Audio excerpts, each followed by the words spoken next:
Good morning, everyone. I'm Eileen Prose. We have a packed hour coming your way on today's Good Day. But we begin our show this morning with some video. In fact, it is yesterday's video, the horrifying events that went on in Beijing, the capital of China. And the city this morning is alive with yet a flurry of rumors that are very disturbing. One is that the army is fighting itself on the outskirts of the city. The other rumor is that the students are preparing for siege.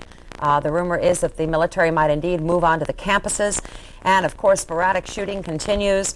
How are the local Chinese communities reacting around our country? Well, of course, this morning we're interested in how students from Boston are reacting. So Steve Sprazier from News Center 5 is on the scene with our live cameras at the Chinese Student Information Center in Newton to see, in fact, just how they're dealing with these horrific events. Good morning to you, Steve.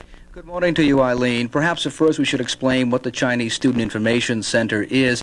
About 4 weeks ago, a lot of the Chinese students who were in the area, who were going to various universities, Brandeis, Harvard, MIT, some of the other universities, as developments began to occur in China, they came over here to what's known as the Walker Ecumenical Center in Newton and began to form, in effect, a clearinghouse to try and get information about what was happening in China and also to try and make phone calls and so forth. As the situation began to develop in Beijing, in Tiananmen Square, the students began to get more and more involved, and in the last couple of days, as the situation has become extremely serious with the fighting and the shooting and the troops taking the students and beating them and so forth and shooting them and all the horrific things that are happening, some of the students who have been here, some who we talked to beginning in the Eye Opener News at 5 o'clock this morning, they have been up 2 straight days without any rest. They have been trying to make phone calls to Beijing and try and get additional information as to what was happening. Getting the phone calls in and out of China is very, very difficult.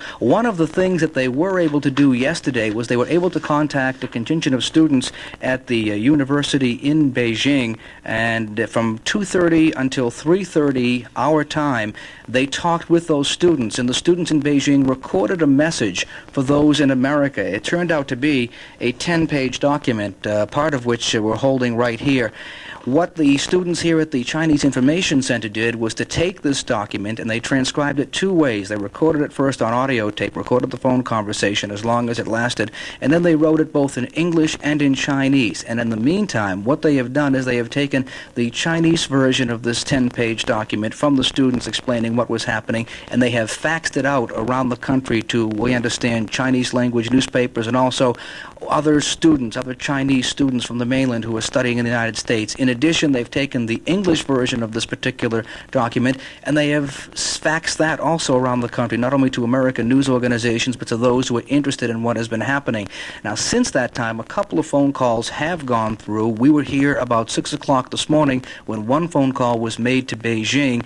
At that time, the person on the other end of the line told the folks who were here at the Chinese Student Information Center that the troops had been firing once again, that people were scared to go out of their homes, and that there was a report of a general strike, that a lot of people had decided not to do any sort of work. They had said that a lot of the factories had closed down, some of the newspapers, most people were not leaving their homes because of what was happening. Joining us now is John Liu. He is one of the students here at the Chinese Student Information Center. He's a student at MIT. He's a chemistry major. For the last 5 years, though, he has been studying in the United States. And I guess the first thing we ought to ask you right now is, how did you become politically involved in this whole situation? Obviously, it is your homeland, but what made you decide to become involved in the Student Information Center?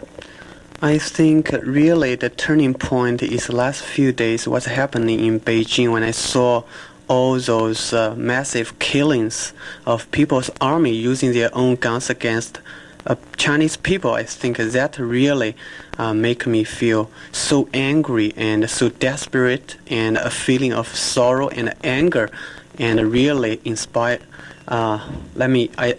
It's hard for me to express those feelings now. I really think it's time for every Chinese, whether within China or all over the world, and it's time for people in the civilized world, of course, including United States, to take strong actions to speak out against such a massacre against innocent civilians and especially young students. Now, for yourself, you've been here, you're abroad, you're a student abroad, all these terrible things are happening in your homeland. What can you do to try and help the folks who are back in the homeland right now? It seems, according from the one of the phone conversations recorded last night, we asked one of our students asked what we can do here for them, and what they answered with is that the best we can do is to tell the world the truth, what's happening in Beijing, and let the whole world know what's happened, and they also suggested the U.S. and other Western nations should use severe economic and political and diplomatic sanctions against this government.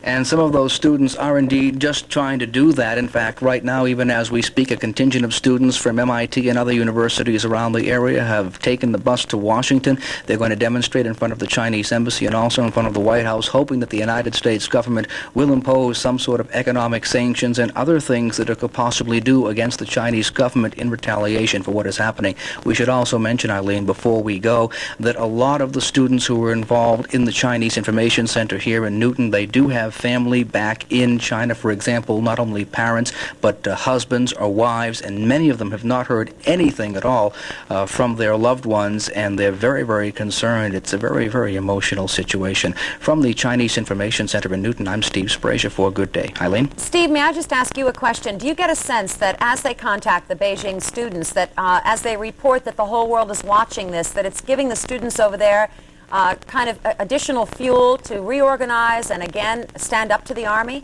The students in Beijing are doing the best they can. We have had some reports that some of them are apparently trying to, in effect, go underground and organize what they can underground. And yes, it is helpful to them to know that there's some word and some information is getting out to the Western world, and they're depending, as John just mentioned, they're depending very much on the reaction of the Western world to try and help stabilize the situation in China. And just finally, Steve, there is a proposal to change the immigration laws to protect those students who are here whose visas might be running out, who might have to go back and face what potentially, I suppose, could be the beginnings of civil war. How does John feel about that?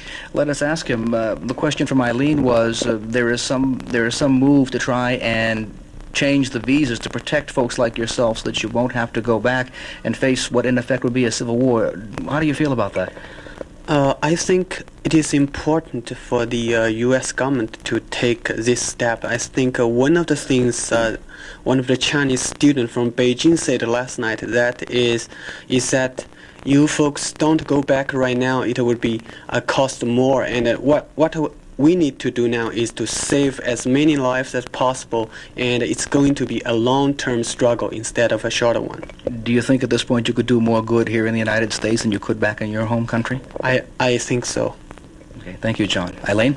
Thank you very much, Steve. I think for all of us it is with a heavy heart we begin this week. It is awful to watch what's going on over there, and I hope you'll tell John and all of the students that they do have the support, not only from the Chinese community, but I think all of us who care very much about the move toward democracy that we see going on in the world. So I hope you'll pass on that message. We will, Eileen. Thank you, Steve Sprazier from News Center 5.